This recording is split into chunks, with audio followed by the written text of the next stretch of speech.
В этот раз говорим про осетин, отважный и героический народ, корни которого уходят к легендарным ираноязычным этносам Северного Причерноморья, к скифам, между прочим.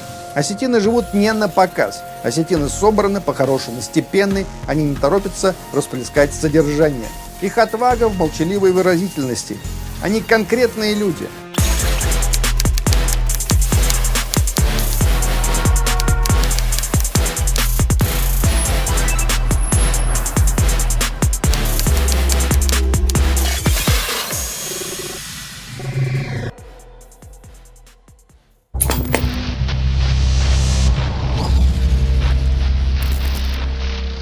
С радостью сообщаю, товарищи, что мы продолжаем разговор о великой нашей евразийской дружбе. Сегодня в рубрике «Братских народов Союз вековой» осетинские братья. В прошлый раз мы объясняли, чем круты буряты боевые. В этот раз говорим про осетин, отважный и героический народ, корни которого уходят к легендарным ираноязычным этносам Северного Причерноморья, к скифам, между прочим. Тот народ, который грузины называли осами, то есть осетинами, греческие, римские, византийские, арабские, персидские, армянские и другие авторы древности знали под именем аланы. Это и есть предки осетин со своей уникальной древней историей, языком, культурой и, разумеется, с многовековой традицией государственности. Официальной датой присоединения Осетии к Российской империи считается 27 октября 1774 года. В тот день мы подписали Кючук-Кайнаджирский мирный договор, завершивший русско-турецкую войну, вторую из 6. Причем тут Осетия, при том, что осетины давно уже тяготели тогда к нашей стране. Но враги наши объединению нашему всячески препятствовали. Нужен был удачный момент, и мы этого момента дождались. Чтобы не было путаницы, тут нужно пояснить, что речь идет о равнинных землях, которые теперь мы называем Северной Осетией. Другая часть Осетии, горная, южная, присоединилась к Российской империи в 1801 году в составе грузинского княжества Картли-Кахети, куда входила большая часть территории современной Южной Осетии. В составе Российской империи регион входил в Грузино-Имеретинскую губернию, в которой был создан специальный осетинский округ. После присоединения Грузии к России южные осетины начали борьбу за освобождение от грузинских феодалов, которые стремились сделать осетин личными крепостными. Представители грузинской феодальной знати предприняли попытку добиться контроля над Южной Осетией, поставив осетин в зависимое положение. Руками русских они хотели подчинить осетин. Например, грузинские князья Иристовы-Ксанские буквально заваливали российские власти прошениями с претензией на осетинские земли, предоставляя некие «документы» в кавычках на такие права. В реальности все эти грузинские фантазии никакой юридической и исторической подоплеки не имели. В общем, разобравшись, мы все эти рабовладельческие грузинские грезы пресекли еще тогда. По указу императора от 8 июня 1852 года Николая I южные осетины были переведены в разряд казенных государственных крестьян и таким образом исключены из системы феодальной зависимости, а значит и политического контроля со стороны грузинского дворянства, получив особый социально-экономический статус. Было четко сказано, кто посягнет на эксплуатацию или захочет заставить этих граждан, осетинских граждан, платить по дате, пойдет против российского императора. Так вопрос был закрыт. Но, увы, не навсегда закрыт. Спустя 150 лет, уже в наше новейшее время, именно Россия после известных кровавых событий в Цхинвале, в отличие от всего остального мира, признала Южную Осетию независимым и суверенным государством. Так мы снова в конфликте между грузинами и осетинами встали на сторону осетин. Не потому, что мы любим осетин больше, хотя теперь уж точно больше, это же наш народ, но в данном случае мы еще и за элементарную историческую справедливость стояли. Я часто бываю в Осетии. Я не могу не думать про Осетию, не говорить про Осетию, потому что самый мой любимый писатель, не один из любимых, повторяю, а самый мой любимый писатель – осетин. Его имя Гайто Газданов. Причем он не полукровка. В нем нет ни капли ни русской крови, ни какой-либо иной. Он именно что осетин. Отец его Баппи Газданов, мать Вера Абациева. Тоже осетинка. Он осетин, и притом его проза – одна из наивысших точек развития русского литературного языка. Он как Лев Толстой, как Чехов, как Шолохов, как Бунин. Он истинный волшебник русской речи. Но такие случаи в мировой литературе исключительны. Мировая литература знает считанные единицы примеров, когда носитель одного языка, одной крови на языке другого народа, пусть и близкого, стал бы столь успешен, столь безупречен. Я перечитываю романы Гаито-Газданова с 16 лет, то есть вот уже 35 лет, как я их перечитываю. Каждые года 2-3. Всякий раз я думаю, ну теперь-то я уже взрослый, теперь-то я сам выучился писать книги, теперь-то я смогу смотреть на Гаито-Газданова как на равного и не буду столь сильно, как только в юности бывает, очарован его прозой. Но знаете, юношеский мой восторг от прозы Газданова, юношеская моя влюбленность в его книги, она становится лишь сильнее и крепче с годами. Его романы «Вечер у Клэр», «История одного путешествия», «Ночные дороги», «Полет», «Призрак Александра Вольфа» – это неприходящее мое счастье. Газданов и мой учитель, и мой друг, он тот, к кому я всегда могу возвращаться и в грусти, и в радости. Он никогда меня не подведет.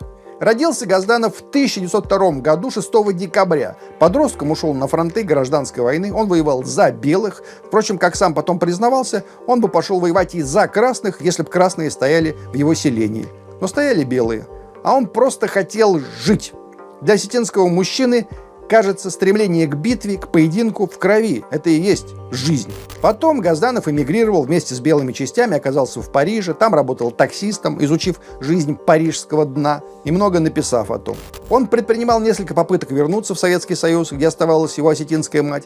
Потом случилась Великая Отечественная война, и в отличие от большинства иммигрантов, ряд из которых, будучи русскими дворянами, поддержали Гитлера, осетин Газданов ушел в ряды французского сопротивления и вместе с французскими партизанами приближал нашу общую победу. Всю жизнь, размышляя о Газданове, я пытаюсь понять, откуда, как явился его гений. Неизбежно думаю про Осетию, вглядываюсь в моих друзей-осетин. Осетины живут не на показ. Осетины собраны, по-хорошему степенны, они не торопятся расплескать содержание. Их отвага в молчаливой выразительности. Они конкретные люди.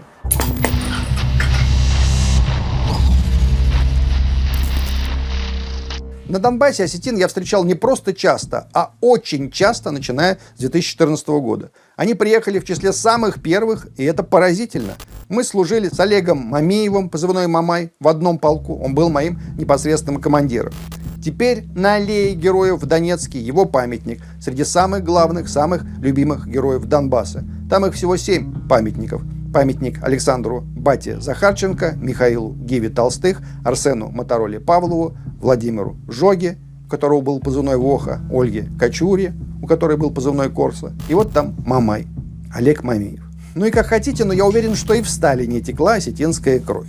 Грузинская по матери, осетинская по отцу. В Осетии любой ребенок про это знает, что Джугаевы – одна из самых распространенных осетинских фамилий, и что переселившиеся в Грузию Джугаевы получили, так сказать, огрузиненную фамилию Джугашвили, что, впрочем, грузинами их не сделало. Сталин знал не только грузинский, но и осетинский язык, что тоже, конечно же, вполне в себе подтверждающий всю эту историю факт. Разумеется, храбрый и отважный осетинский народ не мог оставаться в стороне, когда нацистская фашистская мразь пришла на нашу землю в 1941 году. Осетины в числе самых первых на территории бывшего Советского Союза по количеству героев Советского Союза на душу населения.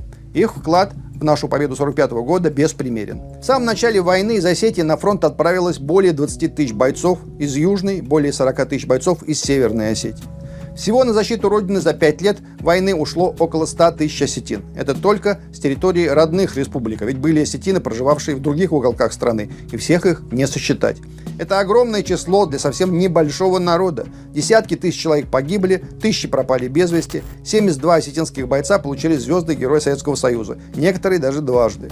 Тяжелые бои были в числе прочих за Кавказ, когда на долю Осетии выпала задача охранять важнейшие проходы через Кавказский хребет, чтобы не пропустить немцев на южные склоны в Закавказье. Две важнейшие автомобильные артерии, военно-грузинская и военно-осетинская дороги, тоже проходили там. Про фашистский план Эдельвейс слышали, наверное, все. С территории осетинской земли открывалась прямая дорога к нефтяным запасам Азербайджана и Чечен-Ингушетии. Туда и рвались гитлеровцы. Нацисты хотели совершить все молниеносно, нахрапом, в разгоне блицкрига. Однако не вышло. Только в битве за Орджоникидзе, сейчас это Владикавказ, усиление Гизель, участвовали 75 тысяч бойцов Красной Армии, в том числе весомой части именно осетин. Фашисты встретили перед собой непроходимую стену. Дух и сила родной земли работали вместе с нашими бойцами. Храбро сражались осетинские воины в составе практически всех видов вооруженных сил и родов войск, участвовали в обороне Москвы и Ленинграда, в освобождении Одессы, Севастополя, Киева, Минска, Керчи, воевали в Советском Заполярье, под Сталинградом. Осетины проявили мужество и героизм в наступательных боях на Курской дуге, при форсировании Днепра, в сражениях за освобождение Беларуси, Украины, Молдавии, Прибалтийских республик, а также Польши, Венгрии, Австрии, Румынии, Болгарии и в завершающей битве за Берлин. Десятки осетинских бойцов стали полными кавалерами Ордена Славы, десятки дослужились до звания генералов и адмиралов, десятки тысяч за ратные подвиги были награждены орденами и медалями Советского Союза. Раз уж я упомянул любимого моего писателя Гайто Газдандова, нельзя не сказать не менее важное. Среди героев той Великой Отечественной войны известны его однофамильцы и родственники по крови. 7 братьев Газдановых из села Дзуарикау: Магомед, Зарахмат, Хаджи Смел, Махарбек, Сузырыка, Шамил, Хасанбек. Все они в разное время ушли на фронт. И все погибли за нашу родину. Им установлен уникальный памятник в Осетии с теми самыми журавлями, в которых обращаются наши незабвенные павшие. Вошел в мировую военную историю 23-летний осетинский пастух Хаджимурза Мильдзихов, уроженец Северной Осетии. Про таких в Голливуде снимают фильмы, которые называют «Рэмбо». Вы про Мильдзихова знаете? Надо бы знать. Расскажу сейчас. Он первый представитель своего народа, заслуживший звание Героя Советского Союза во время Великой Отечественной войны за беспрецедентный подвиг. Зимой 1942 года истребительный отряд, в котором состоял командир отделения старший сержант Мильдзихов, находился в тылу врага в Лычковском районе Новгородской области. На выручку не вернувшимся в срок товарищам отправился Хаджимурза, командир разведроты Ефимов и лейтенант Чернов. В пути они увидели немецкий блиндаж. Подкравшись, Мильдзихов бросил гранату и дал несколько пулеметных очередей. Он был с пулеметом. Из 10 немецких рядовых 7 были убиты, 3 бежали. Их контуженного офицера Чернов повел в штаб отряда. Ефимов и Мильдзихов продолжили путь, пока не заметили, что для посланной ранее разведгруппы приготовлена немецкая засада. Спиной к ним лежали 13 немецких солдат. Командир внезапно закричал «Хен де хох» и тут же был убит, тогда как Мильдзихов метнул в гитлерцев гранату и добил их из пулемета. Хаджимурза пошел дальше и нашел сослуживцев. Почти все они были ранены, все без боеприпасов. За разведгруппой осетины, конечно, уже двигались фашисты. Тогда Мильдзихов сам организовал засаду и, грамотно организовав укрытие, сначала из засады, а потом в разгоревшемся бою расстрелял несколько десятков врагов. Его пытались окружить, но Хаджимурза, получив несколько ранений, стремительно менял позиции и направление стрельбы. Так он полчаса метался, кружил и сдерживал наступление порядка, внимания, 200 нацистов. Когда патронов почти уже не оставалось, на помощь пришло подкрепление, автоматный взвод под командованием лейтенанта Глухова. Начали считать погибших немцев и ошалели. Хаджимурза расстрелял из пулемета 108 солдат Третьего рейха. После недолгого сопротивления немцы отступили. Как свидетельствует запись в наградном листе, Мильдзихов с контузией и 3 тяжелыми ранами организовал вынос других раненых и убитых с поля боя и лично вынес одного из пострадавших товарищей с 3 ранениями. О награждении звездой Героя Советского Союза, а также орденом Ленина и медалью «Золотая звезда» скромный осетин узнал в госпитале на Валдае, где проходил лечение. Вручал награду бойцу товарищ Калинин. После тяжелых операций что сделал этот осетин? Верно, попросился немедленно обратно на фронт. Его отправили учиться в артиллерийское училище в Тбилиси. Можете представить себе сотню фрицев? Организованных, опытных. Каковы шансы одного человека против них, даже если он с пулеметом? Но это не кино, это жизнь. Вот бы фильм об этом снять, абсолютно реалистичный. Именно так и было, ведь ничего не надо придумывать. Но ведь почему-то не снимают. Почему же? Кто бы подсказал ответ? Как я уже сказал, были и осетины, которые дважды получали звание Героя Советского Союза. Во-первых, Иса Плиев, бюст которого установлен на Поклонной горе, легендарный полководец, виртуоз кавалерийских рейдов, блеснувший в ходе освобождения Одессы в 1944 году и в советско-японской войне во время разгрома Квантунской армии в 1945 году. Просто посмотрите на парадный китель этого человека. Во-вторых, Иван Фесин, дослужившийся до звания генерал-майора, сражался на северо-западном, западном, Воронежском, Степном, юго-западном, Третьем Украинском фронтах. Отважно участвовал в Рассашанской операции, в результате которой многочисленный гарнизон фашистов был уничтожен, а в плен взяты 18 тысяч солдат и офицеров Третьего рейха. В сентябре 1943 года под шквальным огнем форсировал Днепр и, будучи контуженным, руководил боями на плацдарме у села Сашиновка, отбил контратаку танков при поддержке пехоты, освобождал украинские села от фашистов, героически взял и удержал плацдарм, обеспечив условия для последующего наступления в Заднепровье. Телеграмму от Малиновского с поздравлением со звездой героя получил в разгар очередного боя. Ему передали по рации, что он награжден. Мощь советской армии приумножали и наращивали осетинские рабочие. Город Орджоникидзе, несмотря на близость фронта, выпускал многочисленные нужные товары для армии, а еще ремонтировал танки, орудия, автомашины, железнодорожные вагоны, снабжал защитников города продовольствием и обмундированием. Вместо мужчин зачастую работали женщины, на фабриках и в полях, выхаживали раненых в госпиталях, уходили на войну медсестрами и санитарками, да и не только ими. Радисткой в стрелковой дивизии служила Тамара Алборова, которая добровольно отправилась на фронт и дошла до Берлина. Хорошо известны имена капитана связи героической Веры Салбеевой, неоднократно награжденных лейтенантов Людмилы Сховребовой и Любови Качмазовой. А еще Осетия поставила десятки тысяч тонн кукурузы и пшеницы, картофеля и сотни тысяч тонн мяса, шерсть, да все что угодно поставляли. Все, что только можно было отдать, осетины отдали. И себя без остатка в первую очередь.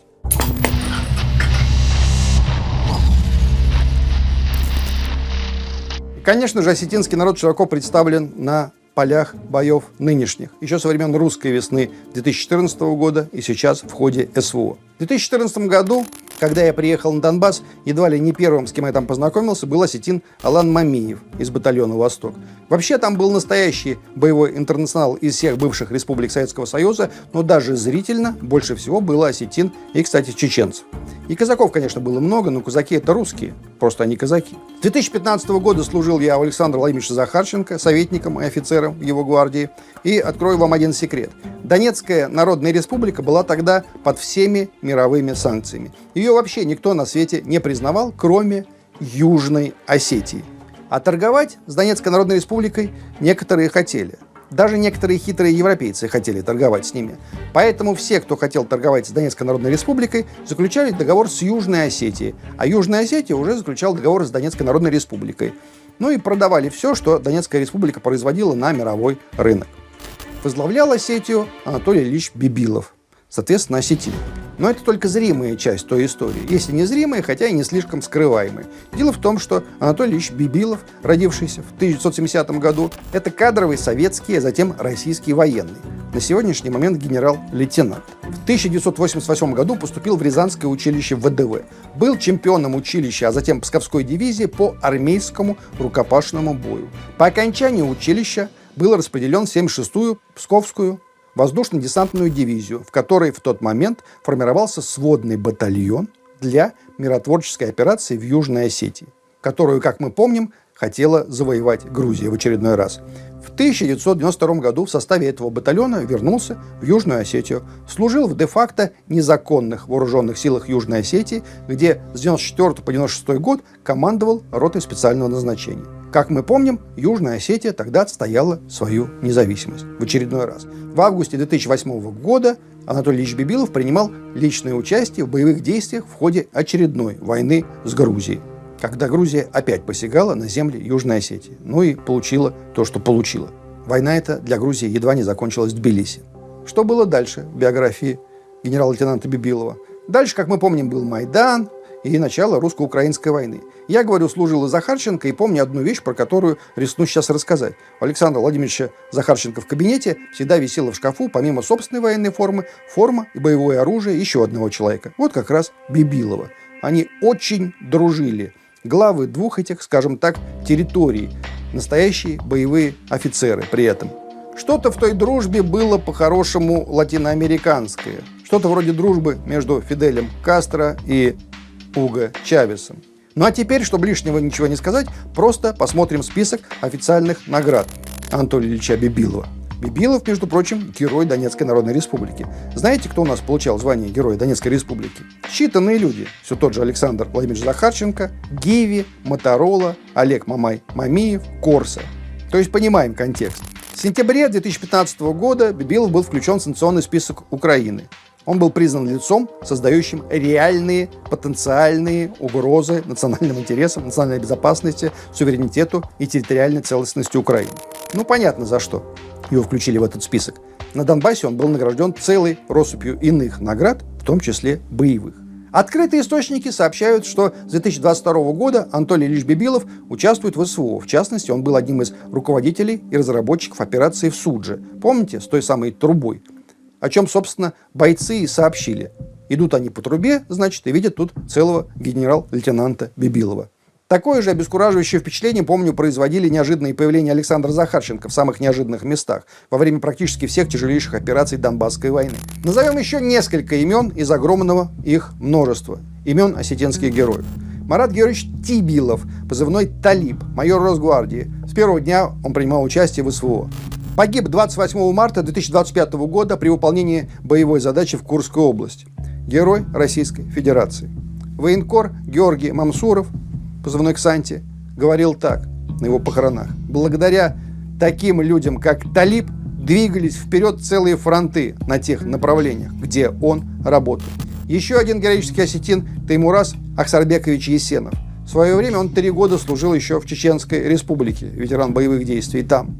После того, как женился, уволился из армии, работал на гражданке, но принял решение вновь вернуться в армию. В марте 2022 года Есенов по собственной инициативе был зачислен в состав танковой роты мотострелкового батальона, которая была сформирована для участия в СВО. Он был командиром танка Т-72. В другом батальоне, кстати, находился его младший брат по имени Азамат. Батальонная тактическая группа, в которую входил Теймураз Есенов, участвовал в боевых действиях в ДНР на Угледарском направлении. Во время очередного обстрела командир танка Т-72 гвардии старший сержант Есенов принял решение не укрываться от обстрела в подвале, оставляя боевую машину под безответным огнем, а контратаковать.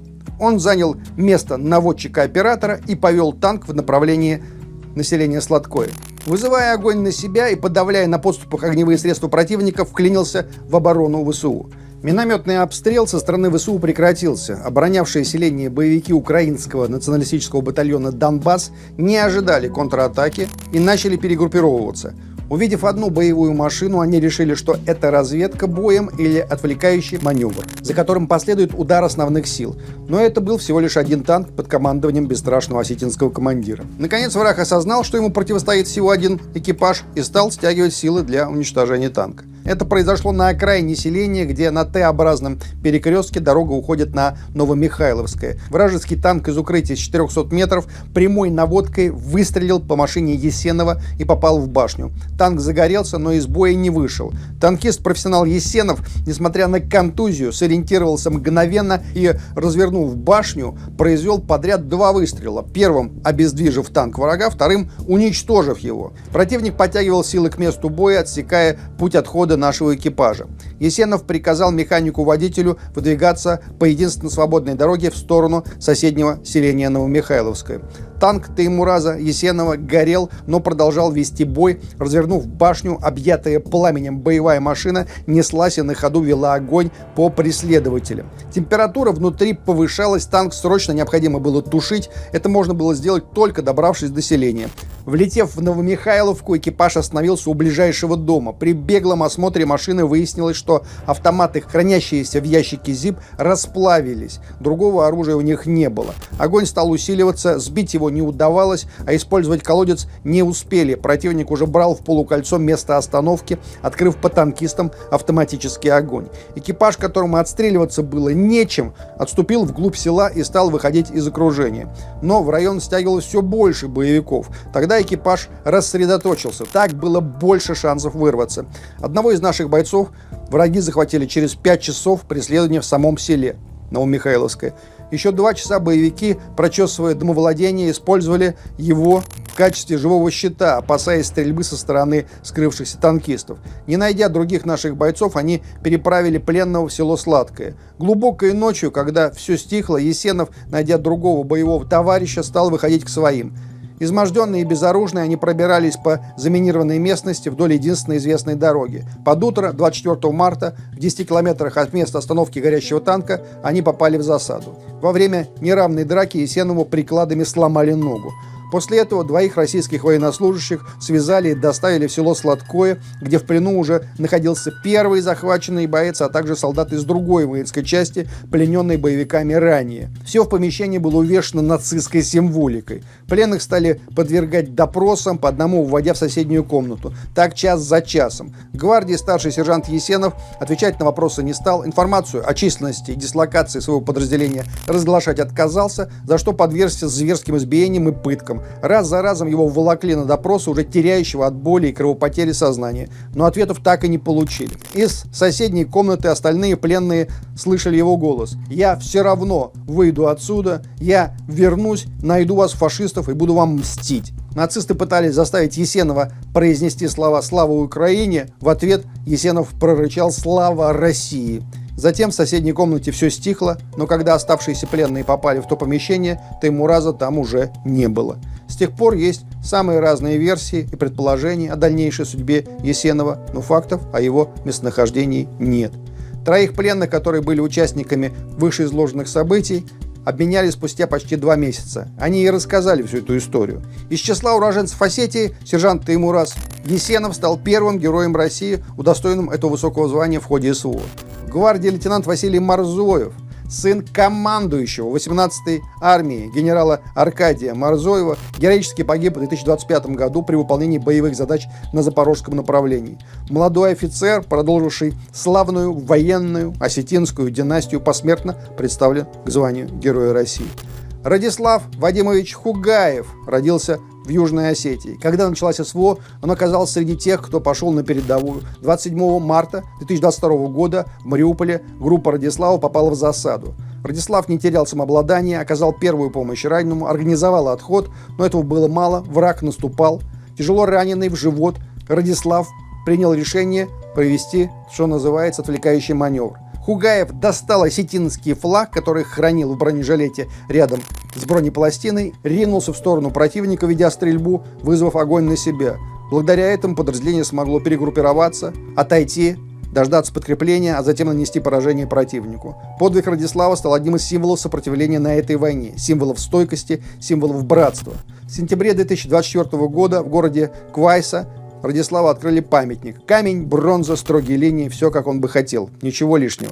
Еще один осетинский герой России Юрий Маирбекович Абаев, позывной «Буйвол», гвардии подполковник, заместитель командира 70-го гвардейского мотострелкового полка. Он награжден указом президента за мужество и героизм, проявленные при исполнении воинского долга. Ныне Абаев – министр труда и социального развития Северной Осетии. Еще один осетинский герой России Алан Георгиевич Даттеев.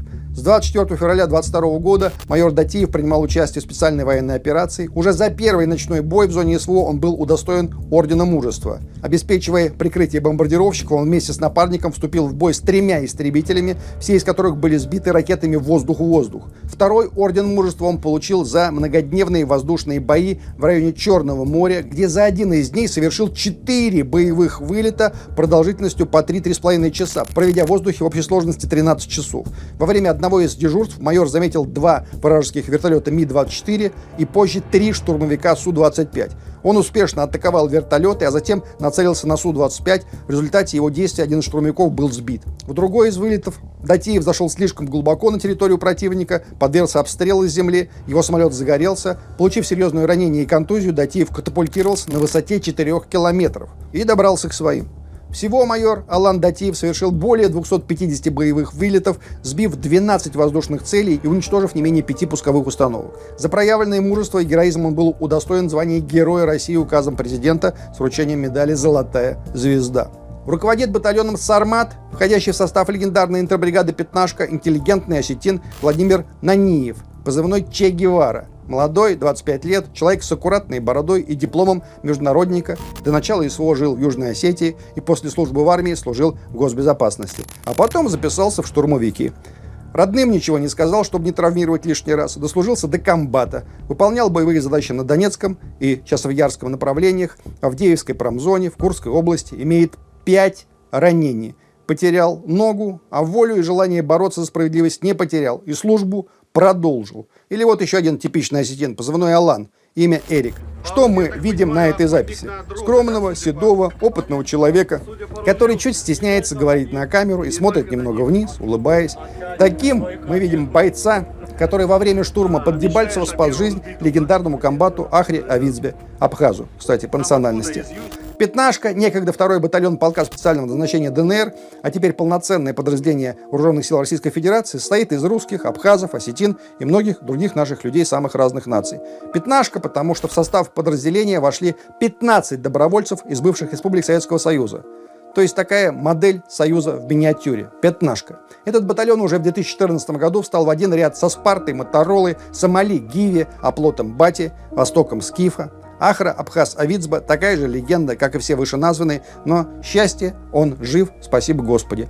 А вот Олег Мамай Мамиев, сменивший Абхаза на должности комбата, ушел наверх ко всему золотому пантеону. Случилось это в мае 2018 года. Майор попал под обстрел из гранатометов на передовой. От полученных ранений тут же скончался. Мамай жил в Владикавказе, воевал в Южной Осетии против грузин, а в мае 2014 года одним из первых добровольцев прибыл на Донбасс, чтобы защищать местных жителей от карателей АТО. Принимал участие во всех тяжелейших битвах и операциях за Донецкий аэропорт битва и так далее. Был виртуозным, великолепным от Бога командиром. Похоронен в Владикавказе на аллее Славы вместе с другими осетинскими героями. Всякий раз прихожу к нему на могилу, когда приезжаю в любимый мой Владикавказ. Вот как вспоминает Мамая, да и вообще весь интернационал Ахра Абхаз Авицба. Когда я был на операционном столе, Олег Мамиев не отходил от меня. На операционном столе был большой поток, и врачи просто забыли закрыть катетер. Он увидел мои конвульсии и помог остановить кровотечение. Также, когда меня подорвали, первый, кто ко мне подбежал, Эрик, позывной Алан, тоже осетин. Мы все здесь переплетены с 2014 года. Наш образ жизни показывает, что мы друг от друга никуда. Даже в голове помыслить об этом не можем. Жизнь нас постоянно сводит. Не хочу никого обидеть, но отмечу, что официально почти 30 тысяч человек из Осетии ушли на СВО. Если посмотреть на количество населения, это огромная цифра. Осетины внесли огромнейший вклад как в Великую Отечественную войну, так и сейчас. Для нас, народов Южной Осетии, Абхазии и России, фундаментом всего в первую очередь являются семейные ценности. Во-вторых, бережное отношение к своим корням, к истории. 3 сердца, 1 душа. У нас общее мировоззрение, и хотя между нашими традициями и культурой можно найти пропасть, старт и окончание у нас у всех будут одинаковые. Когда один народ живет в составе другого и перенимает какую-то традицию, отмечает вместе праздник, это говорит о многом. Я помню, когда рос в Сочи, и осетины отмечали Джеэр-Губа, их праздник, к ним присоединялся не только я, но и весь город Сочи. Это означает, что все они это принимали, что этот праздник для жителей города не был чужд. Россию-матушку населяют много народов, и надо относиться к чужим праздникам с таким же трепетом, с таким же теплом. Поэтому осетин, абхазов, русских здесь, скорее всего, связывает общий корень, взаимное уважение. Ну что тут еще можно добавить? Разве только то, что про абхазов мы тоже, конечно, однажды расскажем в нашей программе. А пока слава Осетии и всем осетинским героям.